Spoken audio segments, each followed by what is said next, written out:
ஏசாயா தீர்க்கதரிசன புத்தகம் 54 அதிகாரம் 4வது வசனத்தை வாசி. பயப்படாதே, நீ வெட்கப்படுவதில்லை. நாணாதே, நீ இலச்சை அடைவதில்லை. உன் வாலிபத்தின் வெட்கத்தை நீ மறந்து உன் விதவை இருப்பின் நிந்தையை இனி நினையாதிருப்பாய். வசனத்துல எது பர்டிகுலரா கர்த்தர் என்னோடு கூட இடைப்பட்ட விஷயம் என்னன்னா, உன் விதவை இருப்பின் நிந்தையை நீ நினையாதிருப்பாய். விதவை இருப்பின் நிந்தையை நினையாதிருப்பாய் அப்படின்னா, விதவைகள் அப்படின்றத காரியத்தை நம்ம அப்படி ஓரமாக வச்சுருவோம். நம்ம உடனே மைண்டில் கணவன் இல்லாதவர்கள் அப்படிங்கிறது இருக்கும். அது ஒரு பக்கம் இருக்குது, ஒரு பக்கம் இருக்கட்டும். ஆனால் இந்த விஷயத்தை தியானிச்சுட்டே இருக்கும்போது ஆண்டவர் பைபிளில் சில முக்கியமான காரியங்களை விதவைக்கு ஒப்பாக சொல்லுகிறார். 2 விதமான விதவைகளை இது தியானிக்கும் போது கர்த்தர் எனக்கு கொடுத்தது நான் உங்களுக்கு சொல்கிறேன்.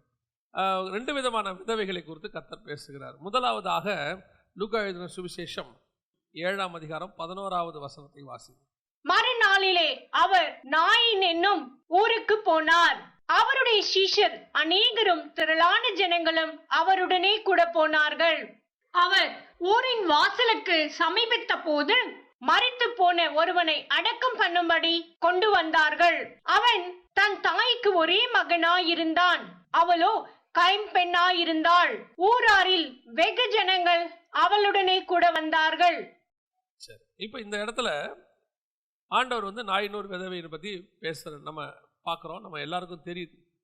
ஆக்சுவலாக இதுக்கு பின்னாடி நான் எப்பவும் சொல்லுவேன், இயேசு கிறிஸ்துவினுடைய ஒவ்வொரு மூவுக்கு பின்னாடியும் ஒரு ஸ்பிரிச்சுவல் தாட் இருக்கும்.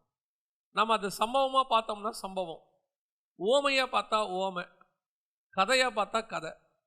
அதை தியானிச்சிங்கன்னா அதுக்கு பின்னாடி பரலோகம் வச்சிருக்கிற ஒரு ரகசியம் கிடைக்கும். பரலோகத்தை ஒரு விஷயத்தை இயேசு செய்த எல்லா விஷயங்கள்லையும் சில விஷயங்களை, குறிப்பாக முக்கியமாக சில விஷயங்களை எடுத்து பைபிளில் எழுதி நமக்கு கொடுத்துருக்குறாங்க. யோவான் சொல்கிறாரு, அவர் எழுதின எல்லாத்தையும் நம்மளால் என்ன செய்ய முடியாதாம்மா, புக்கில் கொண்டு வர முடியாது. அப்போ நமக்கு பரலோகம் ஸ்பீஸ் பண்ணி ரொம்ப இம்பார்ட்டண்ட்டாக ஒரு ஸ்பிரிச்சுவல் மூவோடு கூட தான் பைபிளை நமக்கு கொடுத்துருக்குது. பைபிளில் இருக்கிறது எதுவுமே ஒரு இருந்துட்டு போட்டோம் அப்படிங்கிறதுக்கான கதை கிடையாது. அவைகளுக்கு பின்னாடி பரலோகத்தினுடைய ஒரு மிகப்பெரிய திட்டம் இருக்குது. ஒரு வசனத்தை வாசிங்க. புலம்பலின் புஸ்தகம் 1ஆம் அதிகாரம் 1வது வசனத்தை வாசி. ஐயோ, ஜனம் பெருத்த நகரி தனிமையாக உட்கார்ந்திருக்கிறாளே, விதவைக்கு ஒப்பானாலே. ஜாதிகளில் பெரியவளும் சீமைகளில் நாயகியுமாயிருந்தவள் கப்பம் கட்டுகிறவளானாலே. யாரை பத்தி இருக்குன்னா, இஸ்ரவேலை பத்தி இருக்கு. இஸ்ரவேலை குறித்து அங்க சொல்லுகிறார். இஸ்ரவேலை குறித்து சொல்லும் போது கர்த்தர் சொல்றாரு, இஸ்ரவேல் விதவையை போல உட்கார்ந்திருக்கிறாள் அப்படின்னு இருக்கு. இயேசு கிறிஸ்துவானவர் இந்த பூமிக்கு வந்ததை குறித்து வேதம் எப்படி சொல்லுது அப்படின்னா, ஆதியாகமம் 3:15 உன் வித்துக்கும் அவள் வித்துக்கும் பகை உண்டாக்குவேன். இந்த ஸ்திரீயின் வித்தாக வந்தவர் தான் இயேசு. ஸ்திரீயின் வித்தாக தான் இயேசு பூமிக்குள்ள வரார். அப்போ இந்த இயேசு கிறிஸ்துவானவர் பூமிக்கு வரும்போது எது ஸ்திரீ அப்படின்னு பார்த்தீங்கன்னா, மாம்சத்தின்படி மரியாள் ஸ்திரீயாக இருந்தாலும் ஆவியின்படி இஸ்ரவேலும் நியாயப்பிரமாணம் தான் ஸ்திரீயா இருக்குது. அதனுடைய வித்தாக தான் அவர் வரார். கடைசியாக அவர் பிறக்கிறார். அப்போ இஸ்ரவேலுக்கு அவர் பிறக்கும் பொழுது இஸ்ரவேலுக்கு அடிமைத்தனத்துக்குள்ளே இருக்கிறது, ரோமர்கள் கையில் இருக்கிறது. அது ஏற்கனவே அடிமைத்தனத்துக்கு போயிருச்சு. அது முதல் அடிமைத்தனத்துக்கு போனது தான் புலம்பல் 1:1. நேபுகாத்நேச்சார் பிடிச்சிட்டு போன பிறகு அப்படியே எரேமியா ஆரம்பிக்கிறார். நேபுகாத்நேச்சார் என்னென்னவோ பண்ணாரு, அதெல்லாம் அடிச்சு உடச்சி எல்லாம் பண்ணிட்டு போன பிறகு எரேமியா புலம்ப தொடங்குறார். ஸோ இது அடிமைத்தனத்துக்குள்ள போய் தேவன் தேசத்தை கைவிட்டார். அவர் என்ன சொல்லிட்டாரு, நீ வேற ஒரு மணவாளனை தேடிக்கிட்ட, அதனால் நான் உன்னை கைவிட்டுட்டேன் அப்படின்ட்டார் எசேக்கியேல். இப்போ தேசம் அடிமைத்தனத்துக்கு போயிருச்சு. இப்போ தேசம் கணவனை இழந்தவனை போல இருக்கிறதா, விதவையை போல இருக்கிறதுன்னு வசனம் சொல்லுது. இஸ்ரவேலும் அப்படிதான் இருக்குது. உலக பிரகாரமாக பார்த்தா அன்னைக்கு அதனுடைய ஆவிக்குரிய ஸ்டாண்டர்ட், நியாயப்பிரமாணமோ அல்லது ஆசாரிப்பு கூடாரமோ அதனுடைய முறைமைகளோ எல்லாம் என்ன ஆயிடுச்சு, முடிஞ்சு போயிடுச்சு. நேபுகாத்நேச்சார் தேவாலயத்தில் என்ன பண்ணிட்டாரு, இடிச்சு தீக்கரை ஆக்கிட்டார். அது தீக்கரை ஆக்கின பிறகு ஆசாரியனெல்லாம் பிடிச்சிட்டு போயிட்டார். ஸோ இப்போ அங்கே ஆராதனை இல்லை, தேவனும் இல்லை. இப்போ தேசம் எப்படி உட்காந்துருக்குது, விதவையை போல உட்காந்துருக்கிறது. அப்போ போன அடிமைத்தனத்துக்குள்ள போன இஸ்ரவேலுக்கு அதற்கு பிறகு மீட்பே இயேசு வர வரைக்கும் வரல. நேபுகாத்நேச்சாருக்கு பிறகு, பாபிலோனுக்கு பிறகு மேதிய பெர்ஷியர்கள், அதற்கு பிறகு கிரேக்கர்கள், அதற்கு பிறகு ரோமர்கள். ரோம ஆட்சியில் தான் இயேசு உள்ள வரார். அது வரைக்கும் தேசம் எப்படி தான் உட்காந்துருக்குது, விதவையை போல உட்கார்ந்திருக்கிறது. தேசத்திற்கு மீட்பு இல்லை, அதை காப்பாற்றுவார் ஒருவரும் இல்லை, புலம்பிக் கொண்டிருக்கிறது, ஆராதனைகள் இல்லை, எல்லாம் தடுக்கப்பட்டது. நடுவில் கொஞ்சம் தேவாலயம் மீண்டும் செருவாவையில் வைத்து கட்டப்பட்டது. அப்பொழுதும் தேவாலயத்தில் முறையான முறைப்படி, அதாவது நியாயப்பிரமாண முறைப்படி இருந்தாலும் அது தேவன் விரும்புகிறபடி அங்கே எதுவும் நடக்கலை. ஆண்டவர் வந்து சவுக்கெடுத்து அடிக்கிறாரு, எல்லாம் நடக்குது. அந்த ஒரு விஷயத்துல தான் இப்போ அவர் உள்ளே நுழைகிறார், வாசலுக்குள்ளே நுழைகிறார். எங்கே நுழைகிறாரு? நாயினூருக்குள்ள. நாயினூர் அப்படிங்கிறது கலிலேயா பக்கத்தில் இருக்கக்கூடியதான ஒரு பட்டணம். அது வந்து நாயின் அப்படிங்கிறதுக்கு த பியூட்டி, அதாவது ரொம்ப அழகு. கர்த்தர் உள்ளே ஒரு அழகான ஒரு காரியத்தை உள்ளே கொண்டு போக போகிறார். தேசத்தை, அந்த பட்டணத்தை விட்டு அந்த ஸ்திரீயும் அந்த மகனும் வெளியே வராங்க பிணமாக. ஸ்திரீ இருக்கிறா, மகன் பிணமாக இருக்கிறான். அதோடைய அர்த்தம் என்னென்னா, இஸ்ரவேல் விதவையாக இருக்கிறது, அதனுடைய பிள்ளைகள் மரித்து போயிருக்கிறார்கள். இப்போ அதை சந்திக்கும்படி மணவாளன் வருகிறார். அதை சந்திக்கும்படி மணவாளன் உள்ளே நுழையும் போது அவர் சொல்கிறாரு, இஸ்ரவேல் சபையை பார்த்து சொல்கிறாரு, அழாதே, உன் நிந்தையை நான் எடுத்துட்டேன். இஸ்ரவேலுடைய நிந்தையை நான் என்ன செஞ்சிட்டேன்? எப்போ இயேசு உள்ளே வந்தாரோ அன்னையோடு கூட மரணம் வெளியே போயிருச்சு. ஏன்னா இவர் தான் ஜீவன். இயேசு உள்ளே ஜீவன் நுழையும் போது மரணத்திற்கு அங்கே வேலை இல்லை. மகனை பறிகொடுத்து மணவாளன் இல்லாமல் உட்கார்ந்திருக்கிறதான மணவாட்டி, அதாவது விதவையை போல உட்கார்ந்திருக்கிறதான சபைக்கு கர்த்தர் சொல்றாரு, அழாதே, உன் மகன் மரணம் அடைந்தாலும் அவனை நான் மீண்டும் உயிரோடு கூடி எழுப்புவேன். அதோட அர்த்தம் என்ன? இஸ்ரவேல் காணாமல் போனாலும், இல்லாமல் போனாலும், மண்ணோடு மண்ணாய் போனாலும் அவனை மீண்டும் உயிரோடு கூட எழுப்பி கொண்டாந்து உட்கார வைப்பதற்கு உள்ளே மணவாளன் வந்துட்டார்னு அர்த்தம். 37ஆம் அதிகாரம் எசேக்கியேல் புஸ்தகத்தில் வாசிக்கிறோம். எலும்புகளின் பள்ளத்தாக்கு அப்படின்னு சொல்லி பார்க்கிறோம். எசேக்கியேலை கொண்டு போய் விடுறார். அப்போ எசேக்கியேலை பார்த்து ஆண்டவர் கேட்குறாரு, மனுபுத்திரனே, இவைகள் உயிரடையுமா அப்படின்னு கேட்குறாரு. அவர் சொல்றார், ஆண்டவரே உமக்கு தெரியும், நீங்கள் சொன்னீங்கன்னா உயிரடையும். அப்போ அவர் ஆண்டவர் சொல்றார், நீ தீர்க்க தரிசனம் உரை என்ன நடக்கும்? உயிரடையும் அப்படிங்கிறார். இப்போ இந்த தீர்க்க தரிசனம் எங்க நிறைவேறுது அப்படின்னு கேட்டிங்கன்னா, 2 இடத்துல அது நடக்கும். முதலாவது, இஸ்ரவேல் ஏறக்குறைய 430 வருஷமாக மண்ணோடு மண்ணாய் தன்னுடைய எல்லா அடையாளங்களையும் தொடைத்து விட்டு இருக்கிறது. இப்போ அதை மீண்டும் உயிரோடு கூட எழுப்பும்படி தான் யார் வர்றது? அந்த எலும்புகளின் பள்ளத்தாக்கில் எசேக்கியேல் அனுப்பின மாதிரி இப்போ இயேசு உள்ளே நுழைகிறார். 430 வருஷம் எல்லாவற்றையும் இழந்து விட்டு ஒரு விதவை போல உட்கார்ந்திருக்கிற அந்த பட்டணத்தை, அந்த தேசத்தை, அந்த சந்ததியை மீண்டும் கர்த்தர் உயிரோடு கூட எழுப்புகிறார். மீண்டும் வரார். அதான் இஸ்ரவேலுக்கு கொடுக்கப்பட்டதான மிகப்பெரியதான ஆசீர்வாதம். உன் விதவையின் நிந்தை நீ என்ன செய்ய நினையாது இருப்பாய். ஆண்டவர் ஒரு வாக்குத்தத்தம் பண்றாரு ஏசாயால. ஏசாயா 54:6, கைவிடப்பட்டு மனம் நொந்தவளான ஸ்திரீயை போலவும் இளம் பிராயத்தில் விவாகம் செய்து தள்ளப்பட்ட மனைவியை போலும் இருக்கிற உன்னை கர்த்தர் அழைத்தார் என்று உன் தேவன் சொல்லுகிறார். இப்போ இந்த விதவையும் கைவிடப்பட்டவளும் விவாகம் செய்து தள்ளப்பட்டவளும் ஆகிய அந்த ஸ்திரீயை பார்த்து கர்த்தர் சொல்றாரு, கர்த்தர் உன்னை அழைத்தார். இப்போ அந்த ஸ்திரீ போய் இயேசுகிட்ட கேட்கல, நாயினூர் ஸ்திரீ போய் கேட்கல. என்ன கேட்கல? என் பையனை எழுப்பி கொடுங்கன்னு கேட்கல. அவர்கிட்ட போய் விண்ணப்பம் பண்ணல. அந்த அம்மாவுடைய முடிவு என்ன ஆயிடுச்சு? எனக்கு கணவனும் இல்லை, இப்போ யாரும் இல்லை, பிள்ளையும் இல்லை. இஸ்ரவேலை பொறுத்த வரைக்கும் என்ன? தேவன் இல்லை. அவங்களுக்கு என்னைக்கோ தேவன் அவங்களை விட்டு போயிட்டாரு. எசேக்கியேல் காலத்திலே ஆண்டவர் சொல்லிட்டாரு, என் பரிசுத்த ஸ்தலத்தை விட்டு தூரமாய் போகும் பண்ணும்படியான காரியத்தை இஸ்ரவேல் வம்சத்தார் செய்கிறார்கள். தேவன் அவங்களை விட்டு போயிட்டாரு. கடைசியா இஸ்ரவேல் சந்ததியும் போகுது, கொஞ்சம் கொஞ்சமா போயிட்டே இருக்குது. கிபி 70 பார்த்தீங்கன்னா இஸ்ரவேல் சந்ததி மொத்தமா தேசத்தை விட்டு வெளியே போயிருச்சு. அதுக்கப்புறம் இஸ்ரவேல் சந்ததியே இல்லை. இயேசு உள்ள லாஸ்ட் சான்ஸ் கொடுக்குறார், கடைசி சான்ஸ். பல நேரங்களில் நாம் என்ன நினைக்கிறோம்? இதோட முடிஞ்சிருச்சு. ஏற்கனவே சிலர்லாம் சொல்லுவாங்க, பட்டக்கால்லையே போடும் அப்படிம்பாங்க. ஏற்கனவே பிரச்சனை போயிட்டு இருக்குது, அதில் இந்த பிரச்சனை வேற. ஏற்கனவே பொருளாதார பிரச்சனை போயிட்டு இருக்கு, அதில் திடீர்னு ஒரு வியாதி வேற. அதுக்கு மாதம் கேட்டால் போய் டாக்டர்கிட்ட சொல்லுவார், இப்போல்லாம் மினிமம் 70,000-80,000 தான் நார்மலாகவே. அப்போ டாக்டர் சொல்கிறார், லட்சக்கணக்கில் சொல்கிறாரு. நம்ம என்ன சொல்கிறோம்? ஏற்கனவே கடனில் இருக்கிறோம், இதில் இந்த வியாதி வேறையா? அப்போ வேறு வழி இல்லை, நமக்கு கடன் வாங்கிறதுக்கும் வழி இல்லை, கடைசியில் நம்ம சாகத்தான் வேணும். ஒரு சிலர்லாம் அந்த முடிவில் தான் இருக்கிறாங்க. ஏற்கனவே நான் விதவை நிலைமையில் தான் இருக்கிறேன், ஒன்றும் இல்லாமல் யாரும் இல்லாமல் தனியாக தான் இருக்கிறேன், என் பிள்ளைகளை வளர்க்குறதுக்கு கூட வழி இல்லாமல் இருக்கிறேன். ஆனால் கடைசியாக இப்போ என் பிள்ளையோ அல்லது அந்த காரியமோ சாகிற நிலைமைக்கு வந்துருச்சு, இனி ஒன்றும் பண்ண முடியாதுங்கிற முடிவுக்கு வந்துச்சு. இப்போ தான் கர்த்தர் உள்ள நுழையிறாராம்மா. 2 நாளைக்கு முன்னாடி நுழைஞ்சிருந்தா பையன் உயிரோடு இருந்திருப்பான், 4 நாளைக்கு முன்னாடி நுழைஞ்சிருந்தா பையன் உயிரோடு கூட இருந்திருப்பான். கர்த்தர் எப்போ வரைக்கும் வெயிட் பண்றாரு? முதல்ல மரணம் வெளியே வரட்டும், அப்பதான் ஜீவன் உள்ளே வரும். நீ வெளியே வரணும் முதல்ல. ஆண்டவர் அதை தான் வெயிட் பண்றாரு. சில காரணங்களுக்கு தான் கர்த்தர் வெயிட் பண்ணிட்டு இருக்கிறார். நம்ம நினைக்கிறோம் இதோட முடிஞ்சிருச்சு, அவ்வளவுதான், இதுக்கு மேல ஒன்றும் செய்ய முடியாது. ஆண்டவர் சொல்றாரு, மண்ணோடு மண்ணான இஸ்ரவேலை நான் மீண்டும் உயிரோடு கூட கொண்டு வருவேன் என்று சொன்னால், அதற்கு அடையாளமாகத்தான் நாயினூர் விதவையின் மகனை கர்த்தர் கொண்டு வர்றார். இஸ்ரவேலுக்குள்ள கொண்டு வந்து உயிரோடு கூட எழுப்பி சொல்றாரு, நீ அழாதே, உன் கண்ணீரை துடைக்கிறவர் ஒருத்தர் உள்ள வந்துட்டாரு. இல்ல ஆண்டவரே, செத்து 2 நாளே போச்சு, அவ்வளவுதான், முடிஞ்சிருச்சு, நாங்க புதைக்க கொண்டு போயிட்டு இருக்கிறோம். ஆண்டவரே, நீ புதைக்க கொண்டு போ, இல்ல புதைச்சி 4 நாள் ஆகட்டும், அது நாரி போனதா கூட இருக்கட்டும், அல்லது அதையும் தாண்டி மண்ணோடு மண்ணாய் உலர்ந்த எலும்புகளாய் மாறட்டும், உயிரை பண்ணுகிறவர், உயிரடைய பண்ணுகிறவர் ஒருவர் இருக்கிறார். அவர் உன் வாசலுக்குள்ளே நுழைகிறார். அவர் அந்த வாசலுக்குள்ளே இந்த மாசம் நமக்கு ஆண்டவர் கொடுக்கிறார்.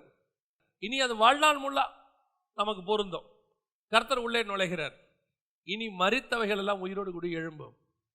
முடிந்தவைகளை கர்த்தர் தொடங்க பண்ணுவார். இல்லாமைன்னு இல்லை, அவ்வளோதான், இதோட முடிஞ்சிருச்சு அப்படிங்கிறத கர்த்தர் ரீஸ்டார்ட் பண்ணுவார். கர்த்தரால் ரீஸ்டார்ட் நல்லா பண்ண முடியும். மொத்த பூமியை தண்ணியில் முடிச்சுட்டு க்ளோஸ் ஆகிட்டு இனி ஒன்றுமே இல்லைன்னு சொன்ன பிறகு கர்த்தர் ரீஸ்டார்ட் பண்ணுவார். அதாவது கம்ப்யூட்டர் ஹேங் ஆயிடுச்சுன்னு வச்சுக்கோங்க, அப்புறம் வேறு வழியே இல்லைன்னு கடைசியில் நம்ம என்ன செய்வோம்? ரீஸ்டார்ட். அந்த ரீஸ்டார்ட் பண்ணிட்டோம்னா எல்லாம் சரியாயிரும். நமக்கு ஒரு நம்பிக்கை. சரி ஆகவோ ஆகாதோ கம்ப்யூட்டரில் தெரியாது, வைரஸ் இருந்தால் சரி ஆகாது. ஆனால் நம்ம ஆண்டவர் ரீஸ்டார்ட் பண்ணார்னா கண்டிப்பாக ரீஸ்டார்ட் ஆகும். இல்லாதவைகளிலிருந்து மீண்டும் உயிரோடு கொண்டு வர நம் தேவனால் முடியும். அப்போ நம்ம விசுவாசிக்கணும். எனக்கு முன்னாடி மரணம் போயிட்டு இருக்கு, பின்னாடி அம்மா வந்துக்கிட்டு இருக்கிறாங்க, சபை போயிட்டு இருக்கு, பிள்ளைகள்லாம் மரணத்துக்கு ஏதுவாக இருக்குது, அங்கே சத்தியம் செத்து கிடக்குது. நாயினூர் விதவை, அதாவது இஸ்ரவேலுடைய சபை, அது அவருடைய பிள்ளைகள், நியாயப்பிரமாணம் எல்லாம் செத்து கிடக்குது. ஆண்டவர் சொல்றாரு, கவலைப்படாத, திருப்பி நான் என்ன செஞ்சிருவேன். இதை எனக்கு ரொம்ப ஆச்சரியம் என்னன்னா, தொடர்ந்து வாசிங்க, 11வது வசனத்தை வாசிங்க, அந்த லூக்கா 7:11. மறுநாளிலே அவர் நாயின் என்னும் ஊருக்கு போனார். அவருடைய சீஷர் அநேகரும் திரளான ஜனங்களும் அவருடனே கூட போனார்கள். 16 வாசிங்க. எல்லாரும் பயமடைந்து, மகா தீர்க்கதரிசியானவர் நமக்குள்ளே தோன்றியிருக்கிறார் என்றும் தேவன் தமது ஜனங்களை சந்தித்தார் என்றும் சொல்லி தேவனை மகிமைப்படுத்தினார்கள். இப்போ இவங்க என்ன செய்யணும்? ஐயோ, ஒருத்தர் உயிரோடு எழுப்பிட்டார் அப்படிங்கிறத விட அவங்க கடைசியா சொல்ற வார்த்தை ரொம்ப முக்கியம். இதுவரைக்கும் சந்திக்காது இருந்த தேவன் இப்போது நம்மை சந்திக்க வந்திருக்கிறார். தேவன் சந்திக்க வந்துட்டார். இஸ்ரவேல் படுத்திருக்கிற இஸ்ரவேல் சந்ததியை, செத்து போயிருக்கிற நியாய பிரமாணத்தை, விதவையை போல இருக்கிற இஸ்ரவேல் சபையை கர்த்தர் மீண்டும் அந்த நிந்தையை நீக்கும்படி உள்ளே நுழைந்திருக்கிறார். இப்போ சொல்றாங்க, தேவன் என்னை சந்திக்க வந்திருக்கிறார். தேவன் சந்திக்க வந்துட்டார்னா மரித்ததெல்லாம் மீண்டும் உயிரோடு கூட எழுப்பும். அல்லேலூயா. இதான் முதலாவது விதவையின் நிந்தை இருப்பை கர்த்தர் பார்க்கறது இஸ்ரவேலுக்கு. அதே நேரத்தில் புறஜாதி சபை உங்களுக்கு எனக்கும் கர்த்தர் இன்னொன்று வச்சிருக்கிறார். அது இஸ்ரவேல். இஸ்ரவேலை எழுப்பினாரு. இஸ்ரவேலை எழுப்பின பிறகு அவர்கள் மீண்டும் ஆண்டவர் என்ன பண்றாரு? உள்ள போய் வெளியே போயிட்டு இருக்கிற மரணத்தை உயிரோட எழுப்பி அந்த கல்லறைக்கு போக வேண்டியவனை திருப்பி எங்க கூட்டிட்டு போயிட்டாரு? வீட்டுக்கு கூட்டிட்டு போயிட்டாரு. காணாமல் போக வேண்டிய இஸ்ரவேலை இயேசுநாதர் உள்ள வந்து என்ன பண்ணிட்டாரு? மீண்டும் கட்டி எழுப்பிட்டார். எல்லாம் பண்ணியாச்சு. இவங்களை உள்ள கூட்டிட்டு போனா அவன் இவர் பட்டணத்துக்கு புறமே தள்ளி கொலை பண்ணிட்டான். இயேசு கிறிஸ்து என்ன பண்ணிட்டான்? பட்டணத்துக்கு புறமே, எருசலேமுக்கு புறமே அவரை தள்ளி கொலை செய்தார்கள். இவர் அவனை உள்ள வைக்கணும்னு நினைச்சா அவனுங்க இவரை வெளியே தள்ளிட்டாங்க. இப்போ வெளியே போன இயேசு கிறிஸ்து அதுக்கப்புறம் தேசத்தை கைவிட்டார். கிபி 70 அவர்கள் சிதறடிக்கப்பட்டார்கள். அதற்கு பிறகு ஆண்டவர் உங்களை என்னையும் செலக்ட் பண்ணியிருக்கிறார். அல்லேலூயா. இப்போ நாயினூர் விதவை என்பது இஸ்ரவேலுடைய சபைக்கு அடையாளமாக இருக்குமானால், நீங்களும் நானும் வேறொரு விதவைக்கு சமானமாக இருக்கிறோம். ஆண்டவர் சொல்றார், வாசிங்க, லூக்கா எழுதின சுவிசேஷம் 4ஆம் அதிகாரம் 25-26 வாசிங்க. அன்றியும் எலியாவின் நாட்களிலே 3 வருஷமும் 6 மாதமும் வானம் அடைப்பட்டு தேசமெங்கும் மிகுந்த பஞ்சம் உண்டாயிருந்த போது இஸ்ரவேலுக்குள் அநேகம் விதவைகள் இருந்தார்கள். ஆயினும் எலியா சீதோன் நாட்டிலுள்ள சரேப்தா ஊரிலிருந்த ஒரு விதவையினிடத்திற்கு அனுப்பப்பட்டானே அல்லாமல் மற்றொருத்தியினிடத்திற்கும் அனுப்பப்படவில்லை. எலியாவை குறித்து அடுத்து நம்ம பார்க்குறோம். இப்போ இஸ்ரவேல் இது இதுக்கு பின்னாடி நான் சொல்றது எல்லாமே ஆவிக்குரிய பின்னாடி இருக்கிற காரியங்கள். இஸ்ரவேலை கர்த்தர் மீட்கும்படி வந்தார். அது விதவையை போல உட்கார்ந்திருந்தது. உட்கார்ந்திருந்ததான அந்த இஸ்ரவேலுடைய சந்ததியை மீட்டு கர்த்தர் அவர்களை மீண்டும் ஜீவனோடு கூட வைக்க விரும்பினார். ஆனால் அவர்களோ இயேசுவை புறம்பே தள்ளி கொலை செய்து விட்டார்கள். இப்போ தேவன் வெளியே போயிட்டார். இப்போ ஆண்டவர் வந்தது எதுக்காக வந்தாரு? நல்லா கவனிங்க. ஆண்டவர் எதுக்காக வந்தாரு அப்படின்னு கேட்டா, இஸ்ரவேலுக்குள்ளே அவருடைய புதிய பிரமாணம், மெல்கிசேதேக்கின் முறைமை அல்லது கிருபையின் பிரமாணம், சுயாதீன பிரமாணம் சொல்லக்கூடிய புது விஷயத்தை சொல்ல வர்றார். அதனால தான் இயேசு திருப்பி திருப்பி சொல்வார், கொலை செய்யாதிருப்பீர்கள் என்று பூர்வத்தாருக்கு சொல்லப்பட்டது, நான் உங்களுக்கு சொல்லுகிறேன். விபச்சாரம் செய்யாதிருப்பாயாக என்று பூர்வத்தாருக்கு சொல்லப்பட்டது, நான் உங்களுக்கு சொல்லுகிறேன். அப்ப இயேசு எதை செய்ய வந்திருக்கிறாரு? அதை விட அட்வான்ஸ்டா ஒன்று கொடுக்க வந்திருக்காரு, பிரமாணத்தை. அதை விட மேலான ஒரு சத்தியத்தை கொடுக்க வந்திருக்கிறாரு. அந்த சத்தியத்தை கொடுக்க வந்தவரை கொடுக்க விடாமையே பண்ணிட்டான். இப்ப அந்த சத்தியத்தையே அவன் கேட்கல. அந்த சத்தியத்தை கேட்க ஆரம்பிக்கும் போதே அவரை கொலை பண்ணிட்டான். கொலை பண்ணி தூக்கி வெளியே போட்டான், எருசலேமுக்கு வெளியே. இப்போ உயிரோடு எழுந்த இயேசு நேராக அந்த பிரமாணத்தை யாருக்கிட்ட அனுப்புறாரு? புறஜாதியாரங்க உங்ககிட்டயும் எங்கிட்டையும் அனுப்பி விட்டுட்டார். இப்போ நீங்களும் நானும் எதில் இருக்கிறோம்? சுயாதீன பிரமாணத்தில் இருக்கிறோம். கிருபையின் பிரமாணம் சொல்கிறேன், சுயாதீன பிரமாணத்தில் இருக்கிறோம். இதை நம்மகிட்ட அனுப்பி விட்டார் இப்போ ஆண்டவர். அதுக்கு அடையாளமாக தான் எலியா சாரிபாத் விதவியின் வீட்டுக்கு போனது, புறஜாதியாருடைய விதவையின் வீட்டுக்கு அவன் போறது. இப்ப நாம எலியா வர வரைக்கும், இயேசு கிறிஸ்து நமக்கு அதை அனுப்புகிற வரைக்கும், பரிசுத்த ஆவியானவர் நமக்கு இந்த சத்தியத்தை கொடுக்கிற வரைக்கும் நாமளும் எப்படிதான் இருந்தோமா? ஒரு விதவையை போல. வாசிங்க ஏசாயா 47:9 வாசிங்க. சந்தான சேதமும் விதவை இருப்பும் ஆகிய இவ்விரண்டும் உனக்கு சடிதியாக ஒரே நாளில் வரும். உன் திரளான சூனியங்களின் நிமித்தமும் உன் வெகுவான ஸ்தம்பன வித்தைகளின் நிமித்தமும் அவைகள் பூரணமாய் உன்மேல் வரும். யார சொல்றவருக்கு? புறஜாதி பாபிலோனை பத்தி சொல்லப்பட்டு. நாம ஒரு காலத்துல பாபிலோனுக்கு அதனுடைய அடிமைத்தனத்துக்கு தான் இருந்தோம். அப்படிதான் வெளிப்படுத்தல் 17:5 சொல்லுது. பாபிலோனிய பழக்க வழக்கங்கள், ஏன்னா எல்லாம் பாபேல்ல உருவானது, எல்லாத்துக்கும் இருந்து கடைசியா நமக்கு யாருமே இல்லாம கைவிடப்பட்ட நிலைமையில இருந்தோம். அப்பதான் கர்த்தர் என்ன பண்றாரு? நமக்கு ஒரு புது பிரமாணத்தை அனுப்பி விடுறாரு. எலியா இருக்கிறான் பாருங்க. எலியா புதிய ஏற்பாட்டு சபைக்கான பிரமாணத்துக்கான ஒரு அடையாளம். புதிய ஏற்பாட்டு சபையினுடைய பிரமாணம்னா என்ன? நான் உங்களுக்கு சொன்ன ஏற்கனவே, மெல்கிசேதேக்கின் முறைமைன்னு சொன்னேன். மெல்கிசேதேக்கின் முறைமைனா என்ன? வம்ச வரலாறு இல்லாதவன். அப்படிதான் எபிரேயர் நிருபம் சொல்லுது. வம்ச வரலாறு இல்லாதவன், முடிவு இல்லாதவன். இப்போ எலியாவை பாருங்க, அப்பா அம்மா யாருன்னு தெரியாது, திஸ்பியன் ஆகிய எலியா அப்படின்னு இருக்கும். அடுத்து முடிவு இல்லாதவன், மரணம் இல்லாதவன், ஆதியும் அந்தமும் இல்லாதவன். அவன் பார்த்தீங்கன்னா திடீர்னு சுழல்காட்டில் ஏறி மேலே போயிட்டான். அவனுக்கு மரணமே இல்லை. எங்கேருந்து வந்தான்னு தெரியாது, எங்கே போனான், பரலோகத்துக்கு போனான்னு இருக்கு. பரலோகன்றது நம்ம பார்க்காத ஒரு இடம், அங்கே போயிட்டான்.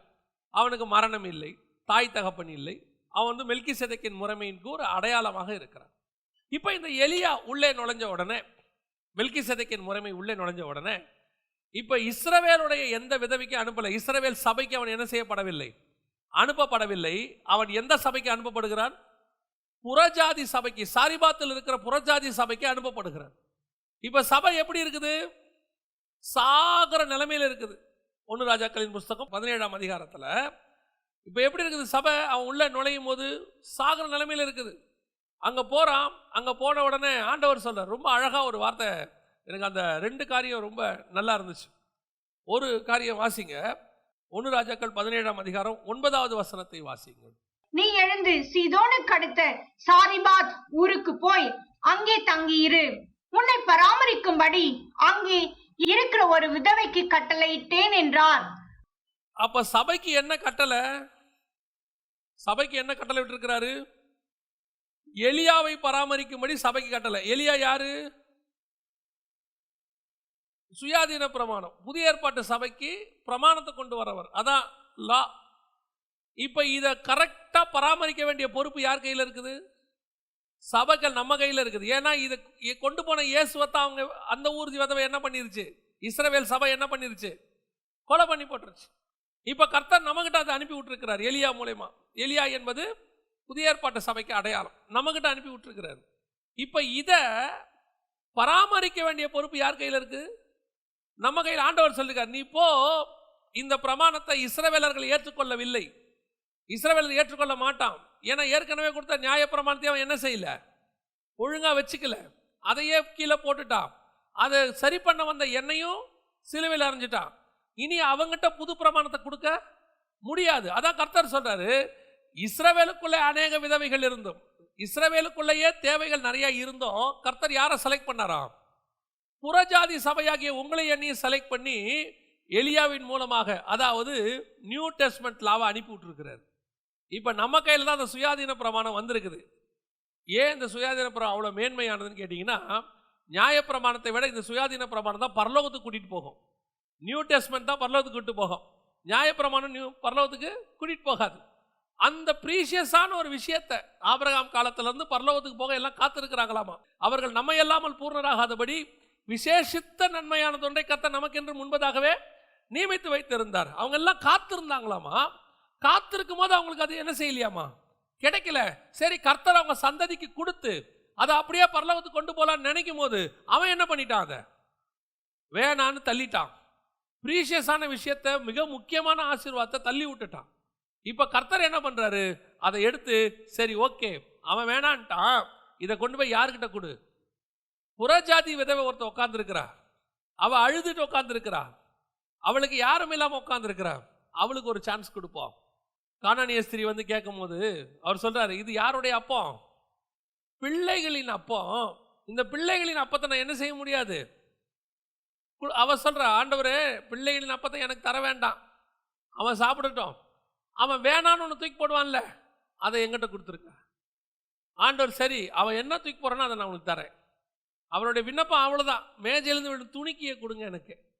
சரி, பையனுக்கு இஸ்ரவேலுக்கு அப்பத்தை எடுத்து கொண்டு போய் கொடுத்தா இவன் என்ன பண்ணிவிட்டான் தெரியுமா, துணிக்கிய கீழே போடுவான்னு பார்த்தா அப்பத்தையே தள்ளிட்டான்.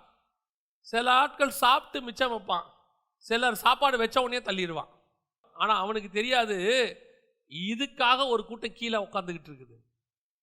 நீ போட்ட, நீ வேணான்னு சொன்ன, அவன் வாங்கிறதுக்கு ரெடியா இருக்கிறான். ஆனா அவங்கிட்ட போச்சு, அதுக்கப்புறம் உனக்கு கிடைக்காது. அதுதான் நடந்துச்சு. இப்போ எலியாவை பார்த்து கர்த்தர் சொல்றாரு, நீ போ. எலியாங்கிறது பிரமாணம்னு வச்சுக்கோங்க. லா, எந்த லா? சுயாதீன பிரமாணம், புதிய ஏற்பாட்டு சபையினுடைய சட்டத்திட்டம், வேதம். நீ போ, உன்னை ஒருத்தன் வேணான்ட்டான் இஸ்ரவேல்ல, உன்னை பராமரிக்கும்படி நான் யாருக்கு சொல்லி இருக்கிறேன், புறஜாதி சபைக்கு சொல்லி இருக்கிறேன். நீ அங்க போ. நான் அங்க போறேன் ஆண்டவரே. அங்க போனா அவளே என்ன நிலைமையில் இருக்கிறா தெரியுமா, அவ போய் பார்க்க பார்த்தா அந்த சபையே பயங்கர வீக்கா இருக்குது. சரி, இஸ்ரவேல் தான் மோசமா இருக்குதுன்னு புறஜாதி சபைக்கு வந்தா நம்ம ஆள் எப்படி இருக்கிறான், அதை விட மோசமா இருக்கான். பவுல் போகும்போது பார்த்தா சீப்புரு தீவுக்கு போனா, மாசிடோனியாவுக்கு போனா, லவோதிக்கேயாவுக்கு போனா, ஒவ்வொரு எபேசுக்கு போனா, கொரிந்துக்கு போனா, சபை எப்படி இருக்குது, போய் விதைக்க வேண்டி இருக்கு, எல்லாம் வீக்கா இருக்குது. ஆனா ஆண்டவர் சொல்றாரு, நீ போ, இந்த பட்டணத்தில் அநேகர் எனக்கு உண்டு. எலியா கிட்ட சொல்றாரு, நீ போ, உனக்கு ஒரு ஆளை ரெடி பண்ணி வச்சிருக்கிறேன், நீ அங்க போ. எலியா போறாரு, பார்த்தா அங்க ஒரு சபை வீக்கா இருக்குது. என்னம்மா பண்ண போற, என்கிட்ட கொஞ்சம் மாவு தான் இருக்குது, லாஸ்ட் எண்டுக்கு வந்துட்டோம், அதனால இதை செஞ்சு நானும் என் பையனும் புறஜாதி சபையும் சந்ததியும் சாக போறோம். இதுக்கப்புறம் எங்களுக்கு யாரும் இல்லை, மனவாளனும் இல்லை, ஆகாரம் இல்லை, காப்பாற்றுறதுக்கு ஆளும் இல்லை. அப்படித்தான் நீங்களும் நானும் ஒரு காலகட்டத்தில் இருந்தோம். இயேசுவை அறியாத போது நம்மளை சுற்றி நிறைய இருந்துச்சு, ஆனால் சாகிற நிலைமையில் இருந்துச்சு ஆத்துமா. நம்முடைய சந்ததி சாகிற நிலைமையில் இருந்துச்சு, நம்முடைய பிள்ளைகள் சாகிற நிலைமையில் இருந்துச்சு. ஆண்டவர் நமக்கு யாரை அனுப்பி விட்டார் தெரியுமா, சில ஊழியர்களை, சில பிரமாணங்களை. ஆண்டவர் நமக்கென்று பிரத்யேகமாய் சில காரியங்களை. நான் லிட்ரலாகவே சொல்லுவேன், நான் சாகிற நிலைமையில் தான் இருந்தேன். நான் ஆண்டவரை ஏற்றுக்கொண்ட முதல் வருஷத்தில் நீங்கள் பார்த்தீங்கன்னு சொன்னால் 18வது வயசில் சாகிற நிலைமையில் தான் இருந்தேன். அப்பொழுது என்னுடைய நண்பரும் இன்னும் ஒரு சில எங்கள் சபையின் மூப்பர்களும் வந்து என்னை கூட்டிகிட்டு போய் ஜெபம் பண்ணி, ஒரு ஹாஸ்பிட்டலுக்கு கூப்பிட்டு போய் பார்த்து பராமரித்து எனக்காக ஜெபம் பண்ணி, இன்றைக்கி நான் ஒரு ஊழியக்காரனாக நிற்கிறேன்னா, எனக்கு சாகிற நிலைமையில் இருந்த எனக்கு ஒரு நாள் ஆண்டவர் ஆட்களை அனுப்பிவிட்டார். அவர்கள் வந்தார்கள், அவர்கள் வந்து பராமரித்தார்கள். இப்போ எலியா வராரு. எலியா வந்து சொல்கிறாரு, அதெல்லாம் ஓகே தான், நீ வந்து ஒன்றே ஒன்று செய், நீ செய்ய போகிறல சாப்பாடு சாப்பிட்டு சாக போற இல்லை. அவர் சொல்றார், உன் வார்த்தையின்படியே செய், சாக போற இல்லை. சாகிறதுக்கு முன்னாடி ஒன்னே ஒன்று எனக்கு கொடுத்துட்டு சார், ஒன்று மட்டும் எனக்கு, உங்ககிட்ட இருக்கிறத நீ என்ன செய்ய, ஒன்று கொஞ்சம் கொடு. அந்த கொஞ்சத்தை எங்கிட்ட கொடுத்துட்டு ஒன்னே ஒரு அடையை செஞ்சு எங்கிட்ட, சின்னது, அது கூட அவன் சொல்றான், ரொம்ப பெருசு வேண்டாம், சிறிய அடை. அதான் ஆண்டவர் சொல்றாரு, கடுகளவு விசுவாசி, சின்னது, கொஞ்சம் என்ன விசுவாசி. இஸ்ரவேலுக்கு அற்புதத்தையும் அடையாளத்தையும் நான் செஞ்சிருக்கிறேன், 10 வாதைகள் அவனை விடுதலையாக்கி இருக்கிறேன், செங்கடலை கலக்க பண்ணியிருக்கிறேன், மேகஸ்தம்பம் அக்கினி ஸ்தம்பம் எல்லாம் செஞ்சிருக்கிறேன், மன்னாவை வருவிச்சிருக்கிறேன், யோர்தானை பின்னிட்டு போக வச்சிருக்கிறேன். அன்னையிலிருந்து 2000 வருஷம் அவனை நான் பத்திரமா பாதுகாத்திருக்கிறேன். ஆனா நான் வரும்போது அவனுக்கு என்னிடத்துல என்ன இல்லை, விசுவாசம் இல்லை, என்னை விட்டுட்டான். அவன் சொல்றாரு, வேத வாக்கியங்களை ஆராய்ந்து பாரு, உன் கையில் இருக்க நியாயப்பிரமாணத்தை பாரியா, என்ன தெரிஞ்சுக்கலாம். ஒருத்த வந்து கேட்கிறான், ஆண்டவரே வருகிறவர் நீர் தானா, எங்களுக்கு சொல்லும், எது வரைக்கும் வேதனை. அவர் சொல்றாரு, பல முறை சொன்னேன், எக்ஸ்பிளைன் பண்ணேன், எல்லாத்தையும் விட்டுட்டீங்க. ஆண்டவர் சொல்றாரு, அவனுக்கு இவ்வளவு செஞ்ச, ஏன்னா அவங்ககிட்ட ஆபிரகாம் காலத்துல இருந்து எல்லாம் இருக்குது, கையில பிரமாணம் எல்லாம் இருக்கு, அவனுக்கு அவ்வளவு செஞ்ச, அவன் என்னை விட்டுட்டான். நான் உங்ககிட்ட அவ்வளவுலாம் எதிர்பார்க்கல, கொஞ்சம் விசுவாசம். என்ன நீ ஒரு வாயில் அறிக்கை பண்ணு, இருதயத்தில் விசுவாசித்து வாயில் அறிக்கை பண்ணா போதும். அவன் அப்படி பண்ண முடியாது.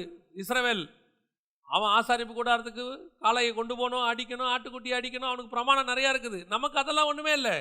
இருதயத்தில் விசுவாசித்து வாயில் அறிக்கை பண்ணு, என்ன உன் தேவன் மட்டும் நீ நம்பு, ஒரே ஒரு அடையை மட்டும் என்கிட்ட கொடு, கொஞ்சம் என் பக்கம் திரும்பு, அதுக்கப்புறம் உன் சபை, உன் வீடு, நீ எப்படி இருக்கன்னு மட்டும் பாரு. இன்னைக்கு நம்மகிட்ட இந்த கொஞ்சம் விசுவாசம் தான் இல்லை. ஆண்டவர் சொல்ல, அவனுக்கு அவ்வளோ அற்புதம் செஞ்சு நீ கொஞ்சம் என் பக்கம் திரும்பு, அவனை அற்புதம் செய்து கூட்டு வந்தேன், நான் உன்னை கூட்டிட்டு வந்து அற்புதம் செய்ய போறேன். அல்லேலூயா. அவனை பராமரிக்கும்படி தான் ஆண்டவர் யாரை அனுப்புனாரு, சாரிபாத் வீட்டுக்கு அனுப்புனாரு. ஆனா நடந்தது என்ன தெரியுமா, அவன் அந்த வீட்டையே காப்பாத்திட்டான். ஆண்டவர் என்ன சொல்லி அனுப்பிச்சாரு, உன்னை பராமரிக்கும்படி அங்க போ. அப்ப நம்ம என்ன நினைச்சுப்போம், அவங்க வீட்டில் நல்லா சாப்பாடு இருக்கும் போல, நம்ம அங்கே போயிட்டோம்னா நல்லா பார்த்துப்பாங்க, காலை மாலை 3 வேளை நல்லா டிஃபனை போட்டு. ஏன்னா இவர் இங்கேயே இறைச்சியும் அப்பத்தையும் சாப்பிட்டுருக்கிறார். இது தீர்ந்தவன தான் கர்த்தர் சொல்றார், உன்னை பராமரிக்கும்படி ஒரு விதவைக்கு கட்டளையிட்டு இருக்கிறார். என்ன தாட்டில் போயிருப்பாரு, அப்பா இங்கே ஒன்றும் சாப்பாடு இல்லை, அங்கே போனால் நம்ம நல்லா பார்த்துப்பாங்க போல, அங்கே போனால் அவனே சாவர நிலைமையில் இருக்கான். என்னடா நிலைமை இப்படி ஆகிப்போச்சு. இப்போ அங்கே போறாரு, அங்கே போன உடனே ஆண்டவர் சொல்றாரு, அவ வீட்லேயே இரு. இதுதான் புதிய ஏற்பாட்டு சபை. நம்மகிட்ட கர்த்தர் வரும்போது நம்ம ரொம்ப வீக்கான நிலைமையில் இருந்தோம். நம்மகிட்ட பிரமாணம் வரும்போது, அப்போஸ்தலரை அனுப்பும்போது புறஜாதியார் எப்படி இருந்தாங்க தெரியுமா, நம்மெல்லாம் சாகிற நிலைமையில் இருந்தோம், சந்ததி அழிகிற நிலைமையில் இருந்துச்சு. இயேசு வரும்போதே கடைசி காலம் தான். வசனம் சொல்லுது, காலம் நிறைவேறின போது அவர் வந்தார்னு இருக்கு. புறஜாதியார் காலம் கணக்கிலே இல்லை, இயேசு வந்தது ஃபைனல். இயேசு வரும்போதே கடைசி 7 வருஷம், இயேசு உயிர் தெழுந்ததுலேருந்து 7 வருஷம் தான் பாக்கி இருந்துச்சு. ஆனால் நடுவில் நம்ம வந்துட்டோம். அப்போ ஒருவேளை நம்ம நடுவில் வராமல் இருந்திருந்தா அப்போடைய 7 வருஷத்தோட என்ன பண்ணியிருக்கோம், உலகமே முடிஞ்சிருக்கோம் ஆஸ் பர் தானியேல் புஸ்தகத்தினுடைய கணக்கின்படி. அப்போ அந்த 7 வருஷத்துக்கு முன்னாடி இயேசு வரும்போது இருந்த புறஞ்சாதியாருக்கு அது என்ன காலம், அதுதான் கடைசி காலம், சாகர காலம், முடிவு காலம். அந்த முடிவு காலத்தில் பிரமாணம் யார் கைக்கு வருது, புறஜாதியார் கைக்கு வருது, நம்ம கைக்கு வருது. வசனம் சொல்லுது, அந்த பஞ்சம் தீரு மட்டும், அந்த பஞ்சம் தீரு மட்டும் அவங்க வீட்டில் எண்ணெயும் மாவும் குறைவுபடவே இல்லை. 2000 வருஷமாக அந்த பிரமாணம் நம் கையில் இருக்கிறது. 2000 வருஷமாய் கர்த்தர் நம்மை ஆசீர்வதித்துக் கொண்டே இருக்கிறார். அல்லேலூயா. இப்போ சபையில் 2 முக்கியமான விஷயம் இருக்குது. அந்த வீட்டில் சாரிபாத் விதவின் வீட்டுக்குள்ள 2 முக்கியமான விஷயம், ஒன்று எண்ணெய், இன்னொன்று மாவு. மாவு என்பது வசனத்துக்கான அடையாளம். ஜலித்த மாவு அப்படின்னா என்ன அர்த்தம் அப்படின்னு கேட்டால், எந்த விதம் கலங்கம் இல்லாத ஞானப்பாலாகிய வேதவசனம், எந்த விதமான கலப்படம் இல்லாத உபதேசம் சபைக்குள்ள இருக்கணும். 2வது பரிசுத்தாவின் அபிஷேகம், எண்ணெய். இது 2ம் சபைக்குள்ள இருக்கணும். இது 2ம் குறைவுபடாம இருக்கும். எப்போ வரைக்கும் இருக்கும் தெரியுமா, அந்த பஞ்சம் தீர்ற வரைக்கும் இருக்கும், உபத்திரவ காலம் முடிகிற வரைக்கும். அந்த வருஷம் பஞ்சம் எத்தனை வருஷம் மழை பெய்யாமல் இருந்துச்சு, 3.5 வருஷம். உபத்திரவ காலம் எத்தனை வருஷம், 3.5 வருஷம். மகா உபத்திரவ காலம் 3.5 வருஷம். கரெக்டாக அந்த 3.5 வருஷமும் இந்த 3.5 வருஷமும் கரெக்டாக இருக்கும். எலியாவினுடைய சபை காலம், எலியாவினுடைய காலம் 3 வருஷமும் சபையினுடைய உபத்திரவ காலம் 3 வருஷமும் கரெக்டா இருக்கும். அந்த உபத்திரவ காலம் முடிகிற வரைக்கும், நான் சொல்றது முதல் 3 வருஷம் முடிகிற வரைக்கும் என்ன இருக்காது? குறைவு இருக்காது. சபைக்கு பஞ்சம் வரும், தேசம் முழுக்க பஞ்சம் இருக்கும். ஆனால் சபையிலே மட்டும் எண்ணெயும் மாவும் குறைவுபடாமல் இருக்கும். குறைவுபடாமல் இருக்கும். எனக்கு ஆண்டவர் இந்த கொரோனா டயத்தில் சில காரியங்களை இந்த வேத பகுதியிலிருந்து சொல்லி கொடுத்தார். என்னன்னு கேட்டிங்கன்னா, எலியா 3 ஸ்டேஜை கிராஸ் பண்ணணும். முதல் ஸ்டேஜ் அவர் ஆற்றங்கரைக்கு போனோம், கேரித் ஆற்றங்கரைக்கு. அங்கே அவருக்கு காக்கா அப்பமும் இறைச்சியும் கொண்டு வரும். இது ஃபர்ஸ்ட் ஸ்டேஜ். 2வது ஸ்டேஜ் எலியா சாரிபாத் விதவையின் வீட்டுக்கு போனோம். இப்போ அந்த ஸ்டேஜுக்கு தான் நம்ம போக போகிறோம். இது ஆண்டவர் எனக்கு சொல்லி கொடுத்தது, என்னுடைய தனிப்பட்ட லைஃப். முதல் ஸ்டேஜ் நாம் இப்போ கிராஸ் பண்ணியிருக்கிறோம். இப்போ பஞ்சம் கொடிதான் மாறப்போகுது. இன்னும் பஞ்சம் வரும், உச்சத்துக்கு போகும். அப்படி போகும்போது ஆற்றில் கூட தண்ணி இருக்காதாம்மா, எங்கேயும் குடிக்க தண்ணி கூட கிடைக்காதாம்மா, சாப்பாடு இருக்காது.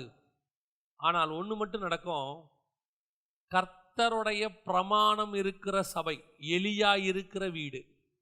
எலியா தான் புதிய ஏற்பாட்டு சபைக்கு பிரமாணம். கர்த்தருடைய வார்த்தையை கை கொள்ளுகிற சபையிலே எண்ணெயும் மாவும் குறைவுபடாமல் இருக்கும். எப்போ வரைக்கும் இருக்கும்? பஞ்சம் முடிகிற வரைக்கும் இருக்கும், இயேசு வருகிற வரைக்கும் இருக்கும். இப்ப நமக்கு அந்த ஆசீர்வாதம் தான் வேணும். இப்ப நமக்கு தேவையான ஆசீர்வாதம் என்ன? சபைக்குள்ள எது ரெண்டும் குறைவுபடக்கூடாது? பரிசுத்தாவின் அபிஷேகமும் ஆவியானவருடைய நிறைவும் கர்த்தருடைய வசனமும் குறைவுபடாமல் இருக்கணும். அதுக்கு தான் ஆண்டவர் உங்களை கொண்டு உட்கார வச்சிருக்கிறார். சபைக்குள்ள நீங்க குறைவுபடாம பார்த்துக்க வேண்டியது என்ன தெரியுமா? உங்க மேல இருக்கிற அபிஷேகத்தையும். அதனால்தான் தாவீது சொல்றான், உன் மேல இருக்கிற என் ஆவியை எடுத்து விடாமலும். பரிசுத்தாவின் அபிஷேகம் நிரம்பி இருக்கணுமா, குறைவுபடாதபடிக்கு. என்ன செய்யக்கூடாது? குறைவுபடாதபடிக்கு. இன்னைக்கு நாம எதை எதிர்பார்க்கிறோம்? நான் சொல்றேன், நீங்க எவ்வளவு ஆசீர்வாதம் வச்சிருந்தாலும் அந்த ஆசீர்வாதம் ஒரு நாள் குறைவுபட்டு போகும். ஐரோப்பாவுக்கே சாப்பாடு போட்ட நாடு தான் உக்ரைன். இன்னைக்கு சாப்பாட்டுக்கு உலகத்தை எதிர்பார்க்கிற நிலைமையில் இருக்குது உக்ரைனுடைய நிலைமை. ஒரு காலத்துல ஸ்ரீலங்காவை பார்த்து சிங்கப்பூருடைய ஜனாதிபதி சொன்னாராம், இது மாதிரி என் நாட்டை நான் மாற்றுவேன், அழகா செழிப்பா மாற்றுவேன்னு சொல்லித்தான் அவர் சிங்கப்பூரை அப்படி மாற்றினாராம். ரோல் மாடல் யாருன்னா ஸ்ரீலங்கா. இன்னைக்கு ஸ்ரீலங்காவுடைய நிலைமை என்ன? இப்படி உலக நாடுகள் எத்தனையும் பாருங்க, இவங்ககிட்ட காசு இல்லையா? எதுவுமே இல்லாமல் இருக்கிறாங்களா? ஒரு நாள் இருந்துச்சு, இன்னைக்கு அதெல்லாம் குறைவுபட்டு போச்சு. ஒரு நாள் வல்லரசா இருக்கிறது ஒரு நாள் இல்லாமல் போகும். ஒரு நாள் வேல்யூ இருக்கிறது ஒரு நாள் வேல்யூ இல்லாமல் போகும். 2000 ரூபாய்க்கு வேல்யூ இருக்கும், திடீர்னு அந்த 2000 ரூபாய் வெறும் பேப்பரா மாறிடும், வேல்யூ இல்லாமல் போயிடும், ஓவர் நைட்ல போயிடும், பேப்பர் ஆயிடும். ஆனா உண்மையிலே ஆசீர்வாதம் எது தெரியுமா? கர்த்தர் உங்கள் கையில கொடுத்திருக்கிற அபிஷேகமும் உங்கள் கையில கொடுத்திருக்கிற வசனமும். என்னங்க இது பெரிய ஆசீர்வாதம்? நான் சொல்றேன், வெளியே இருக்கிற அத்தனை ஆசீர்வாதத்தையும் கொண்டு வரக்கூடிய வல்லமை இந்த ஆசீர்வாதத்துக்கு உண்டு. இது உங்களுக்கு கொடுக்கும். அது எப்படி கொடுக்கும்? கொண்டு வரும். காக்காவை எங்கிருந்தாவது வரும். இது இருக்கிற சபை உலக பிரகாரமாயும் ஆசீர்வதிக்கப்பட்டிருக்கும். வெறும் வசனத்தை கொடுத்துட்டு, வெறும் ஆண்டவர் அபிஷேகத்தை கொடுத்துட்டு உங்களுக்கு சாப்பாடு கொடுக்க மாட்டேன்னு ஆண்டவர் சொல்லாரு. அவரையே தந்தவர் மற்ற எல்லாவற்றையும் அருளாதிருப்பது எப்படி? எல்லாம் கொடுப்பார், கர்த்தர் செய்வார். உனக்கு தேவைன்னா அவர் செய்வார். உலக பிரகாரமாயும் ஆசீர்வதிப்பார். ஆனால் என்னுடைய எண்ணம் அதுவல்ல. என்னுடைய எண்ணம் என் வீட்டுக்குள்ளே மாவும் எண்ணெயும் குறைவுபடாமல் இருக்கணும். ஏன்? நான் அதை மட்டும் பார்த்துக்கிட்டா போதும், என் வேலை அது போதும். இது மற்றதை கொண்டு வந்துடும். உலகமே பஞ்சத்தில் இருந்தாலும் கர்த்தரை தேடுகிற சபை, வசனத்தில் நடக்கிற சபை, கர்த்தரோடு கூட சஞ்சரிக்கிற சபை. சபையில நான் சொல்றது கட்டடம் அல்ல, நீங்களும் நானும் குறைவுபடாதபடி கர்த்தர் பார்த்துக் கொள்வார். எப்படிங்க குறைவுபடாத பார்த்துக் கொள்வார்? 1000 ரூபாய் ஆயிடுச்சு சிலிண்டரு, ஆண்டவர் பார்த்துப்பாரா? சிலிண்டர் 1000 ரூபாய் ஆகட்டும், 1100 ரூபாய் ஆகட்டும், அதை வாங்கிறதுக்கு கர்த்தர் உனக்கு பலப்படுத்துவார். சிலிண்டர் விலையை குறைப்பாரான்னு கேட்காதீங்க, அதை வாங்கிறதுக்கு உங்கள் கரங்களை கர்த்தர் பலப்படுத்துவார். அதாவது நான் என்ன சொல்றேன், தேசமே பஞ்சத்தில் இருந்தாலும் தம்முடைய பிள்ளைகளுக்கு அற்புதமும் அதிசயமாய் கர்த்தர் நடத்துவார். அவ்வளவுதான். எப்படி நடத்துவார் கொஸ்டின் மட்டும் கேட்காதீங்க. அது எப்படிங்க மாவு எடுக்க வந்துகிட்டே இருக்குதா? வரும். இதெல்லாம் நம்புற மாதிரியா இருக்கு? நம்பாத, உனக்கு வராது. நீ நம்புறியா? நம்பு, வரும். நீ விசுவாசித்தால் தேவனுடைய மகிமையை காண்பாய். ஒண்ணு மட்டும் நிச்சயம், வீட்டுக்குள்ள அப்பமும் எண்ணெயும் குறைவு படவே இல்லை. கர்த்தர் கொடுத்துக்கிட்டே தான் இருந்தார், ஆசீர்வதிச்சிட்டே இருந்தார். அப்பதான் ஆண்டவர் சொல்றாரு, எலியாவை பராமரிக்கிறதுக்கு சபையை அனுப்புனேன், பிரமாணத்தை காப்பாத்துறதுக்கு தான் புதிய ஏற்பாட்டு சபையை கொண்டாந்த. ஆனா அந்த பிரமாணம் தான் சபையை காப்பாற்றும். நான் சொல்றது உங்களுக்கு புரியுதா? இஸ்ரவேல் வேண்டாம் என்று சொன்ன பிரமாணத்தை இந்த பூமியில நிலைநிறுத்துவதற்காகத்தான் ஒரு சபையை உண்டாக்குனேன். New testament church. புறஜாதியாரை செலக்ட் பண்ணாரு. புறஜாதி விதவைகளாகிய உங்களையும் என்னையும் செலக்ட் பண்ணார். இது எதுக்கு பண்ணாரு? என்னுடைய பிரீஷியஸான பிரமாணத்தை காப்பாற்றுறதுக்கு ஒரு சபை, இதை பராமரிக்கிறதுக்கு ஒரு சபை வேணும். இதை பிராக்டிஸ் பண்ணி பார்த்து உலகத்துக்கு காட்டணும்.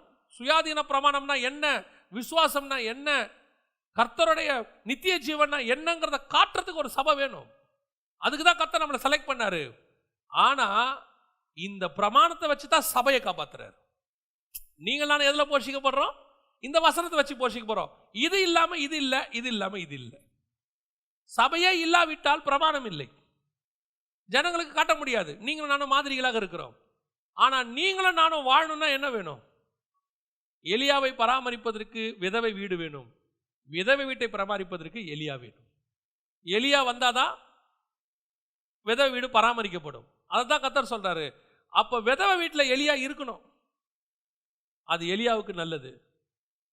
எலியாவை விதவை ஏற்றுக்கொள்ளணும், அது விதவைக்கு நல்லது. அல்லேலூயா. இப்ப நாம எப்படி ஆயிட்டோம்?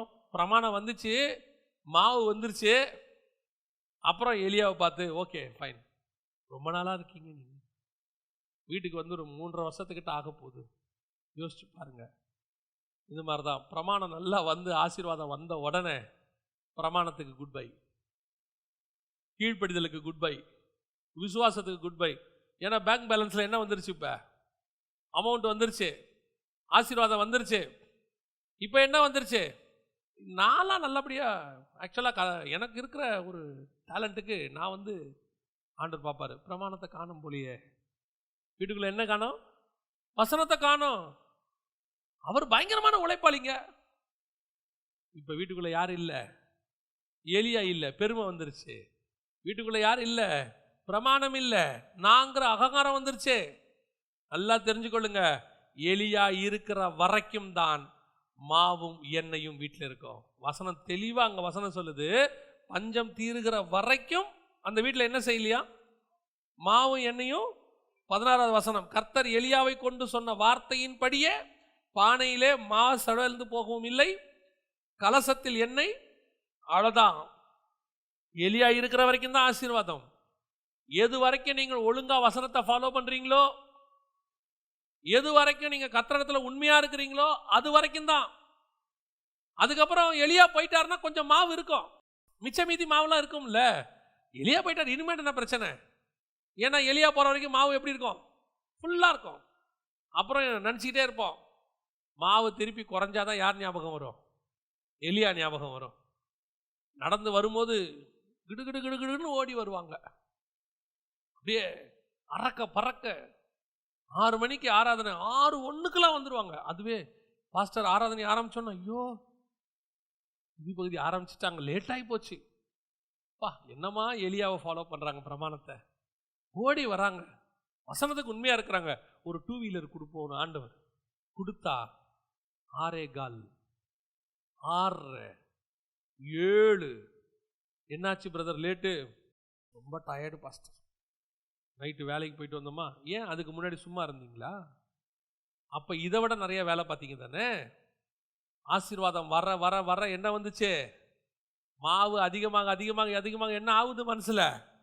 எதுக்கு இந்த ஆள் வீட்டிலேயே இருக்கிறான்? இது நமக்கு ஓகே, இந்த ஆள் வேற உட்காந்து சும்மாவே சாப்பிட்டுக்கிட்டு இருக்கிறானே. இல்ல, எலியா இருக்கிற வரைக்கும் தான் மாவு. வசனத்தை ஃபாலோ பண்ற வரைக்கும் தான் ஆசீர்வாதம். வசனத்தை விட்டுட்டீங்கன்னா கொஞ்சம் மாவு இருக்கும், அது ஓடிக்கிட்டு இருக்கும். ஆனா ஒரு நாள் குறைவு வரும், மீண்டும் பஞ்சம் வரும். அதை மட்டும் நம்ம ரொம்ப கேர்ஃபுல்லாக வச்சுக்கொள்ளணும். ஆண்டவர் உன் விதவையின் நிந்தையை மாற்றுவதுக்கு தான் எலியாவை அனுப்பி விட்டுருக்கிறார். இஸ்ரவேலுடைய விதவையின் நிந்தையை மாத்திரத்தான் கர்த்தர் யாரை அனுப்பினாரு? தன்னுடைய குமாரனை அனுப்பினார் இஸ்ரவேலுக்கு. அவர்களோ அவரை புறம்பே தள்ளி கொலை செய்து போட்டார்கள். புறஜாதி சபையாகிய உன்னுடைய என்னுடைய விதவையின் நிந்தை இருப்பை மாற்றுவதற்கு கர்த்தர் யாரை அனுப்பி வச்சிருக்கிறாரு? எலியாவை அனுப்பி வச்சிருக்கிறார். எலியா வந்து, அதாவது வசனம் வந்து, புதிய ஏற்பாட்டு பிரமாணம் வந்து உங்களையும் என்னையும் நம் வீட்டுடைய ஆசீர்வாதங்களை கொடுக்க ஆரம்பிச்சிச்சு. என்னையும் மாவையும் ஆசீர்வதிக்க ஆரம்பிச்சிச்சு. இன்னும் மட்டும் நிச்சயமா வச்சுக்கொள்ளுங்க, எலியாவை பராமரிக்க வேண்டிய பொறுப்பு யாருது? விதவியின் வீடுது.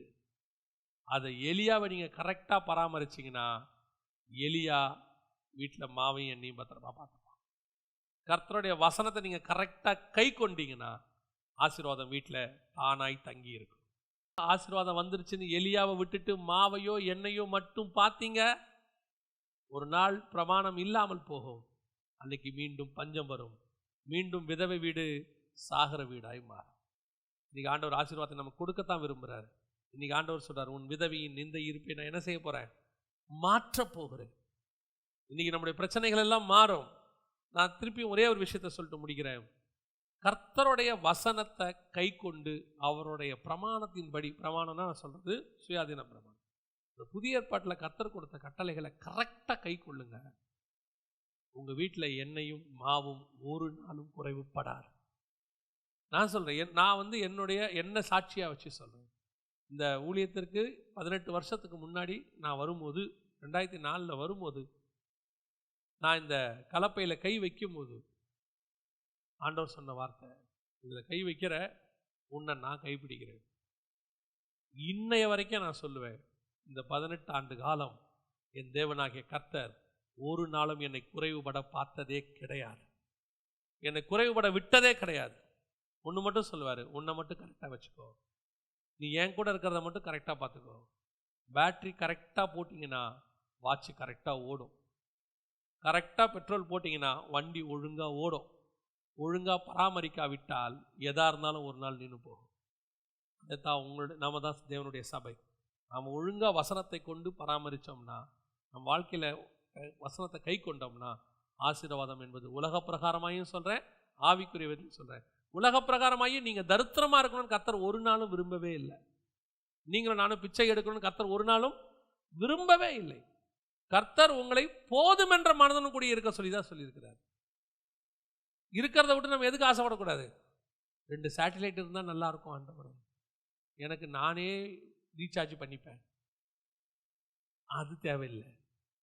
ஆண்டவர் உனக்கு வாழ்க்கைக்கு என்ன தேவையோ அது கண்டிப்பாக கொடுப்பார். உன்னை அழைத்த ஆண்டவர் இதெல்லாம் முன்குறிச்சு தான் அழைச்சிருக்கிறார். அல்லேலூயா. நீங்கள் மட்டும் செய்ய வேண்டியது ஒன்றே ஒன்று, இஸ்ரவேல் ஜனங்கள் இயேசுவை வெளியே தள்ளினது போல நாம் எலியாவை வெளியே தள்ளி விடக்கூடாது. எலியா இருக்கிற வரைக்கும் தான் ஆசீர்வாதம். பிரமாணம் இருக்கிற வரைக்கும், கர்த்தருடைய வார்த்தையை கை கொள்ளுகிற வரைக்கும் தான் நமக்கு என்ன இருக்குது? ஆசீர்வாதம் இருக்குது. நம்ம ஜெபம் இல்லாமல் நம்ம எல்லாரும் தேவ சமூகத்தில் எழுந்திருப்போமா? நம்ம எல்லா கண்களை மூடுவோம். ஒரே ஒரு காரியத்துக்காக நம்ம ஜெபம் பண்ணுவோம். உங்களை ஆராய்ந்து பாருங்க. கர்த்தர் உங்ககிட்ட தம்முடைய கிருபையின் வார்த்தைகளை அனுப்பினார், அபிஷேகத்தை அனுப்பினார். அதனாலதான் சபையை பார்த்து கர்த்தர் சொல்றாரு, நான் வருமளவும் உனக்குள்ளதை பற்றி கொண்டிரு. நான் வருமளவும் உனக்குள்ளதை பற்றி கொண்டிரு. நான் உனக்கு சில காரியங்கள் கொடுத்திருக்கிறேன், அபிஷேகத்தை கொடுத்திருக்கிறேன். பழைய ஏற்பாட்டு பரிசுத்தவான்களுக்கு கிடைக்காத நித்திய ஜீவ வசனத்தை கர்த்தர் நம் கையில் கொடுத்திருக்கிறார். அவங்களுடைய பிரமாணத்தை பற்றி சொல்லும் போது, நான் நன்மைக்கு எதுவல்லாத பிரமாணங்களையும் ஜீவனுக்கு எதுவல்லாத நியமங்களையும் கொடுத்தேங்கிறார். ஆனா நம்ம கிட்ட சொல்லும் போது நித்திய ஜீவ வசனத்தை கொடுத்திருக்கிறார். அவர்களுக்கு ஆட்டுக்குட்டியை கொடுத்தார், நமக்கு ஆட்டுக்குட்டியானவரையே கொடுத்தார். அவர்களுக்கு மேல் பாதாளம் பரதீசி தான் கிடைத்தது, உங்களுக்கும் எனக்கும் பரலோகமே வாக்குத்தத்தம் பண்ணப்பட்டது. அதுதான் உன் வீட்டுக்குள்ள இருக்கிற எலியா. இப்போ அந்த வசனம் தான் நித்திய ஜீவன் அளிப்பேன் என்பதே அவர் நமக்கு பண்ணியிருக்கிற வாக்குத்தத்தம். அந்த வாக்குத்தத்தம் தான் இப்போ உங்க வீட்டுக்குள்ள எலியாவா இருக்குது. அதை நீங்க ஒழுங்கா பராமரிச்சீங்கன்னா, உங்க ஆவிக்குரிய வாழ்க்கையை ஒழுங்கா பராமரிச்சு கரெக்டா இருந்தீங்கன்னா எண்ணெயும் மாவும் குறைவுபடாது. குறைவு வருதா, நான் இன்னும் சரியான பராமரிப்பை எங்கேயோ மிஸ்டேக் எங்கேயோ இருக்குதுன்னு ஆராய்ஞ்சு பாருங்க. இன்னைக்கு நாம ஜெபம் பண்ண ஆண்டவர்கிட்ட ஒப்பு கொடுக்க போறோம். ஆண்டவரே, நான் என் ஆவிக்குரிய வாழ்க்கையை இன்னும் ஒரு தடவை சீர்தூக்கி பார்க்கிறேன். நம்மை நாமே நிதானித்து அருந்தோமானால் நாம் நியாயம் தீர்க்கப்படும். நான் ஆராய்ந்து பார்க்கிறேன் ஆண்டவரே. ஒப்பு கொடுப்போமா? சர்வ வல்லமை உள்ள எங்கள் தகப்பனே, அருமையான நேரத்திற்காய் ஸ்தோத்திரம். ஆண்டவரே, நாங்கள் விதவைகளைப் போல நிந்தையாக யாரும் இல்லாமல் மரிக்கும் தருவாயில இதோடு கூட எங்கள் வாழ்க்கை முடிஞ்சிட்டுன்னு சொல்லி பொறுக்கிட்டு இருந்த காலத்தில் எங்களை தேடி உங்களுடைய வார்த்தைகளை அனுப்புனீங்கப்பா.